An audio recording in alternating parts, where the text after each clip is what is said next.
If you were the GM of a team with one of the most intriguing mixtures between depth and star power in the league, you would have put yourself in a position to compete for the title come playoff time. That would have already been an excellent job from you.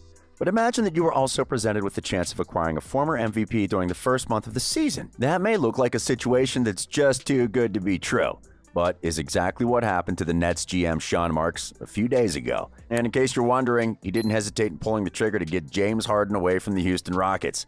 Now, Brooklyn has put together one of the most formidable cores in league history, but with a roster that includes three of the best scorers the game has ever seen. Two big questions surround the team. Will their experiment work? And if it does, will anyone be able to stop them? Well, let's take a look into it. In the summer of 2019, the Nets put together one of the best off seasons in recent years by adding Kyrie Irving and Kevin Durant to a roster that was fresh off making its first postseason appearance since 2015. However, unlike the Lakers and Clippers, they had to wait a year to see the final product come to life since both stars spent last season recovering from different injuries. So, without their two best players available during most of last season, the team had an up and down year. And while they were aware the best was yet to come, there were also many doubts about how effective would the star duo be when they were together on the court. After all, Durant was coming off one of the worst injuries a basketball player can sustain. And in the case of Irving, he was coming off a situation that didn't work out for the best in Boston, and people were unsure about his ability to coexist with a star like KD. But those doubts were put to rest during the first two games of this season. In each of those contests, the two stars put together outstanding performances that allowed the team to start the season with consecutive blowout wins and had them looking like one of the early favorites to win it all. However, it wouldn't take long for adversity to knock at their door. Following the third game of the season, starting guard Spencer Dinwiddie was diagnosed with a partial ACL tear that would keep him out for the rest of the season. And from that moment on, things stopped being the same. The team suddenly started to look more vulnerable about Dinwiddie, and the absence of Irving and Durant only made things more difficult. KD had to miss 3 games because of health protocols, and Kyrie has missed 7 straight games because of personal reasons.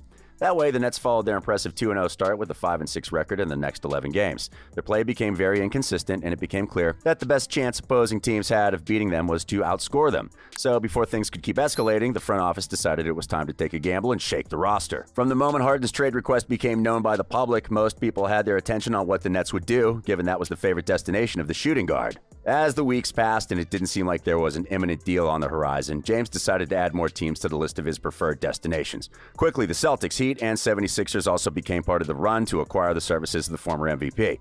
But even then, it didn't look like a deal was even close to taking place. However, everything changed when he finally decided to express his frustration to the media. After back-to-back blowout losses against the Lakers, Harden talked about how the Rockets were not good enough to win a title. And while it was reported the front office was already getting close to finding a deal for him, his actions pushed the Rockets to finish things off the following day. So after evaluating the offers of the finalists, Houston decided to send him to Brooklyn in what became a 14 blockbuster trade that also included Cleveland and Indiana. To acquire the former MVP, the Nets had to part ways with 4 players, 3 first-round picks, and 4 first-round picks swap, leaving them with a much thinner roster and potentially without a first-round selection of their own until 2028. But even though the price to bring Harden was very high, it didn't take long for him to show the Nets why they made the right decision. The beard accompanied his Nets debut with a 30-point triple-double that made him the first player in league history to put up such numbers during his first game with a new team. He followed that with another 30-point performance as he guided his new team to a second straight win along with KD. While his play during his first couple of games as a Net has been far from perfect, he's been right about something. Scary hours could be coming for the rest of the league. A couple of high-scoring games are nothing new when we talk about Harden, but there's been a clear difference in the way he's played compared to how he was performing in Houston since the start of the year. In 5 January games with the Rockets, he only posted at least 20 points twice. His play had been rather unenthusiastic, and his shooting percentages had been terrible. On top of that, he looked like he was out of shape. But all of those concerns quickly went away as soon as he put on a Nets uniform. His joy came back, and despite not being able to have at least a practice session with his new teammates, he quickly displayed great chemistry with them, especially with Durant. Both stars complemented each other very well during both games, and they made sure to help their team get 2 close wins by making great plays down the stretch. Other than their turnover totals, there were only good things to say about the way they played together. And as they keep getting familiar with each other and the rest of their teammates, turnovers should go down. But despite how well Harden played during those first couple of games, there are still a few things that could be troublesome for the team. The first of them is the absence of Kyrie Irving. At this point, it's not clear when he'll be available to play. And while everyone has expressed their support for the point guard, there have been reports describing the discomfort of the team with his attitude. Still, a bigger question than his return date may be his actual fit with Harden on the court. So far, KD has had no problem fitting with either of the guards, but the 3 stars are yet to play a game together. And even though all of them could easily put over 25 points on the same game, They'll need to make some adjustments to make things work. For instance, James has been running the point in each of the last 2 games, and despite the many turnovers he's committed, he's been creating plays for his teammates at a higher rate than Irving. So, once Kyrie is back, should Harden be moved back to the shooting guard position and play off the ball, or should the team allow James to handle the playmaking duties while Irving plays as a secondary creator? Those are some of the questions Steve Nash and his staff will have to answer in the coming days. But most importantly, he'll have to make sure each of his star players understands they'll have to make sacrifices to make things work. They'll also have to ignore the media narratives and the criticism from the public. After all, each of them has been among the most criticized players over the last few years. And now that they're together, they'll need to make an extra effort to ignore all the noise coming from outside the court. Still, they're all some of the most talented players in the league, and each of them knows what it takes to go far in the playoffs. So we should expect them to understand it may not always be easy, but it'll be worth it. But aside from the fit of their stars, the Nets also have to address their bench if they want to enjoy success in the long term. With Dinwiddie out for the season, and with the departures of Caris LeVert, Jared Allen, and Taurean Prince, their depth has taken a considerable step back. Joe Harris could be up for the best season of his career, considering all of the open space that will be created by the Big Three. Jeff Green and DeAndre Jordan may also have solid performances from time to time. But the team will need more pieces to make it through their regular season. Players that can create plays and help grab some rebounds should be high on the list of priorities. But the most important thing that the Nets may need is a few players capable of making an impact on defense.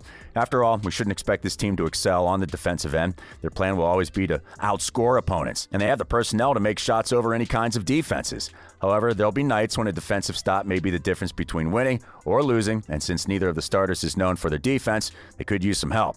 Still, that help won't be easy to come by, even though they currently have 3 open roster spots. They lack the financial flexibility to make any kind of big-time additions to the bench, and the addition of Harden also took away most of their draft capital. So, it's probable they'll fill out their roster with players that are currently free agents or may be made available later on in the season in the buyout market. But considering the risks of having few players this season, they may want to add some pieces as soon as possible to avoid the possibility of having games postponed as part of the league's health protocols. Once they do that, they should be ready to become one of the best teams in the league. But will they make it all the way to the championship without too much of a fight like the Warriors used to do? That's hard to tell. Currently, they're the only team with a big 3, and considering the skill set of each of their star players, they could easily have one of the most dangerous cores in league history. But having great players is not enough to win it all. They need to fit together, and each of them needs to know what their role will be. They'll also need solid pieces around them that can help them do the little things. In other words, they have the potential to win a championship. But if Marks and Nash don't do their jobs well, the Nets may not be able to take down a team like the Lakers. Altogether, Brooklyn managed to put together a trio of players that could make the old Warriors look bad. Harden, Irving, and Durant are arguably the best players at their respective positions, and defeating them in a 7-game series could end up being one of the most difficult things to do. But they'll have to figure things out before thinking about getting there. Talent is there, now it's only a matter of making the pieces click and not allowing the external noise to influence what happens on the court. If they manage to do it, they'll have a chance to do something special. But now, do you believe the Nets will be able to reach the finals this year, or will it be too difficult for them to get there this season? Let us know in the comments. We hope you've enjoyed today's video, and if you did, remember to like it and subscribe to our channel for more NBA content. We are Courtside.